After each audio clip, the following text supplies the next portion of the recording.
and gentlemen, we now present George Edwards in Dr. Jekyll and Mr. Hyde.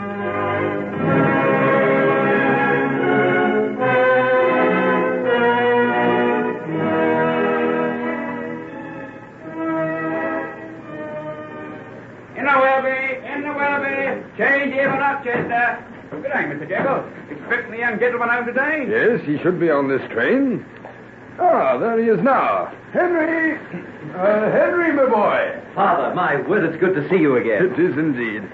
What luggage have you got? Oh, just this handbag and a fair-sized trunk in the van. I'll get Watkins to see about it, and we'll go out to the carriage. Your mother's waiting there for you. She's been a little poorly, and I thought it wouldn't be wise for her to come onto this drafty station. Nothing serious, I hope? No, nothing at all. I'm thinking of taking her to some warmer climate after Christmas. No, that's all she needs. It's been terribly bleak and cold for the past few weeks. Henry! Why, Margaret, you here? What are you doing here, Puss? We tried to keep her in the carriage as a surprise for you, Henry. I caught a glimpse of him coming along the platform, and I just couldn't wait. When did you come down from London? 2 days ago. I almost let the cat out of the bag in my last letter to you. Have you finished all your exams? Every one of them. I haven't got a thing to do but enjoy myself for the next 7 weeks, and then back to work again. Well, we'll forget all about that. You're looking a little thin and pale, my boy. You need some racing over the moors with Margaret. And a little less of the midnight oil. Just exactly what I intend to do. How are the horses, Father? In fine fettle. Eating their heads off and spoiling for some good hard exercise. Oh, Margaret and I will attend to that, won't we? We will indeed. There's a meet tomorrow morning at Wickham Barns, Henry. I told the squire you would be sure to be there. A meet? Oh, how good that sounds. You can't imagine what the thought of galloping over the fields is like after weeks and weeks of stewing in a stuffy little room. Oh, Mother! Oh, Henry, dearest. Oh, what a great big bear you are. Why, you left me breathless. Henry, dear, you mustn't lift me off my feet like that. Why not? You like it? And you're blushing, too. I should think I would, in front of all these people. Well, then, come on. Let's all get into the carriage, and I can hold your hand under the rug. You shouldn't have come out into the cold anyway, Mother. She couldn't bear to let Margaret get in ahead of her. Then I shall sit between you and hold both your hands. Oh, you just don't know how marvelous it is to be home again.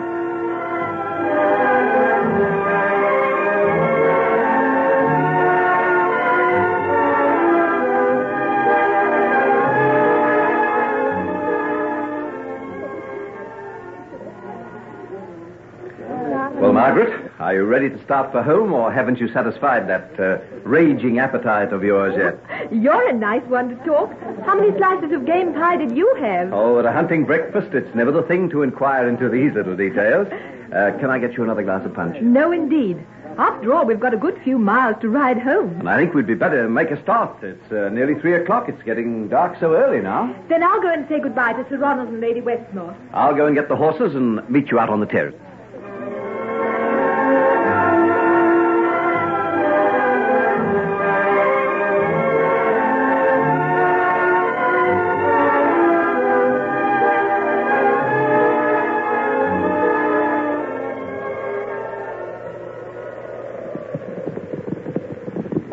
I think we'd better hurry, Margaret. I don't like the look of those clouds. We're going to have a storm. I can't. This mare's dreadfully lame. Can't you do anything about her, Henry? Well, the best thing we can do is to get her home as fast as we can. Oh, heavens, look at those clouds. They're banking right up. We'll be catching it any minute now. Look, Henry. What's that over there? Isn't it some sort of a barn?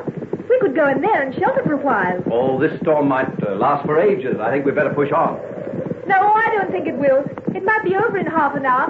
Whoa, it's beginning to snow. Come along, let's get out of this.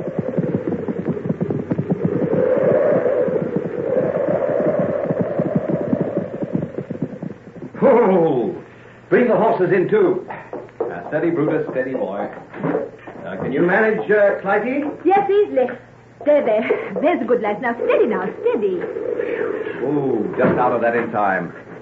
My word, it's blowing a regular blizzard. Welcome to my castle, young lady and gentlemen. Oh, what's that? You didn't see me here. I came out in the storm as well. The cold's harder on old bones than young. See, I've got a little bit of a fire going here in this old fireplace.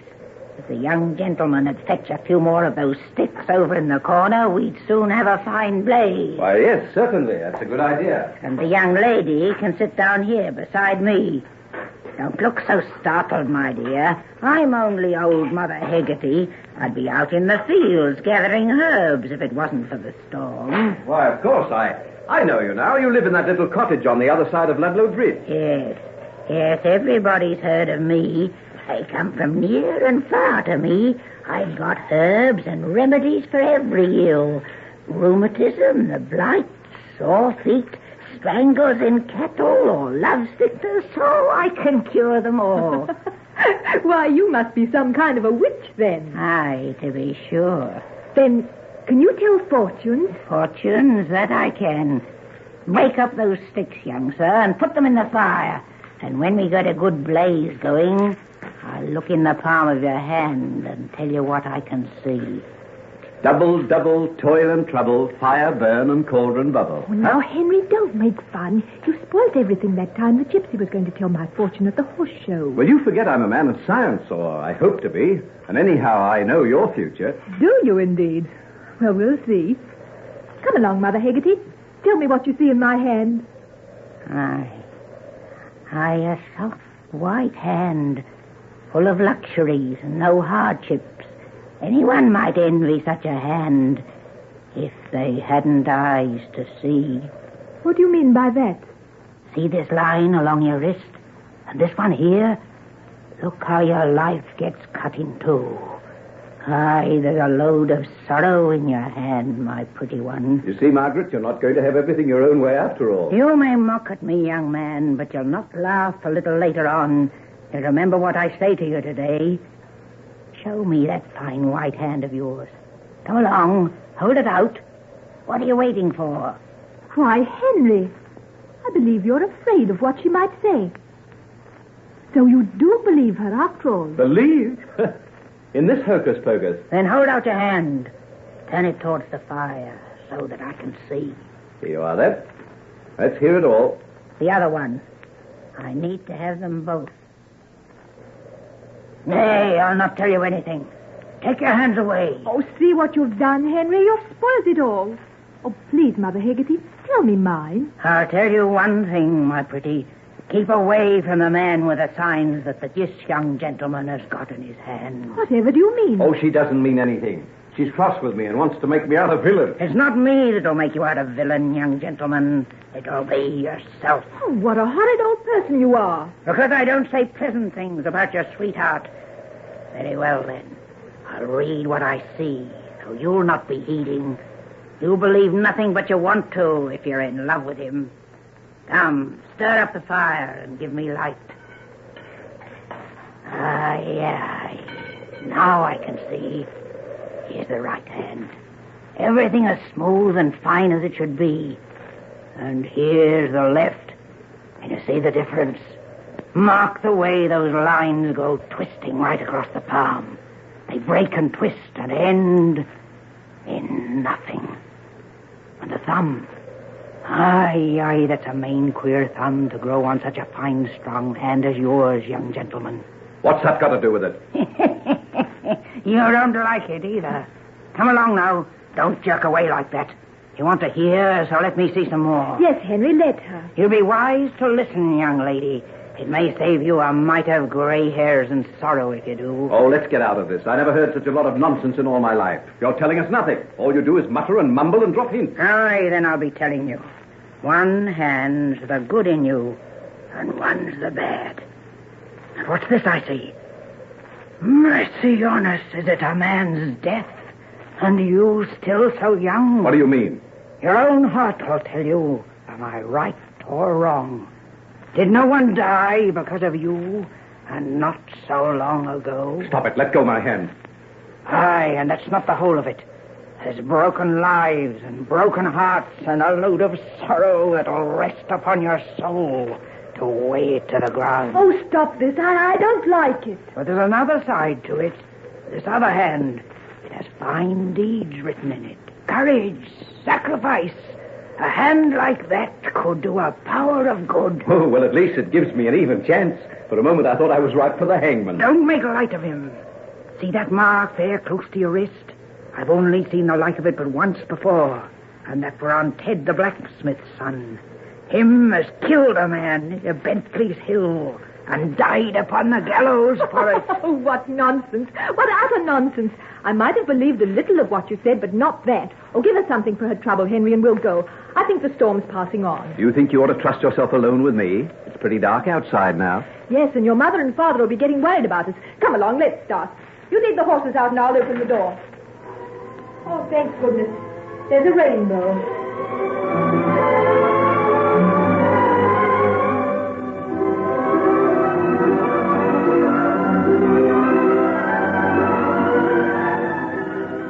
Why, my dear children, I've been worried to death about you. Margaret, you're soaked through. Go up and change at once.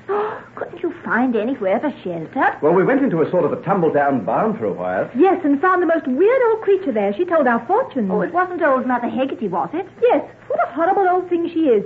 She told us all sorts of beastly things. Mother Hegarty did. Why, she always seems the most kindly old soul. She's a little mad, of course, but I've been told she was quite a brilliant woman once. Her husband was a chemist and did all sorts of experiments. That's how she gets such results with her herbs. She learns it from him. She may be a good chemist, but I hope she's a bad fortune teller. Oh, it's chiefly character analysis, you know. I've heard that she's quite amazing at it. Though why anyone should want to be told what their character's like, I can't imagine. Surely everybody knows themselves. Dear little mother.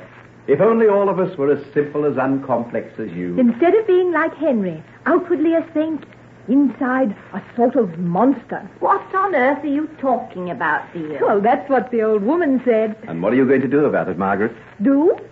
I'm going upstairs to have a bath and a rest, and then I'm going to get dressed and go off to the hunt ball with you, you double-dyed villain. In spite of the threat of the gallows?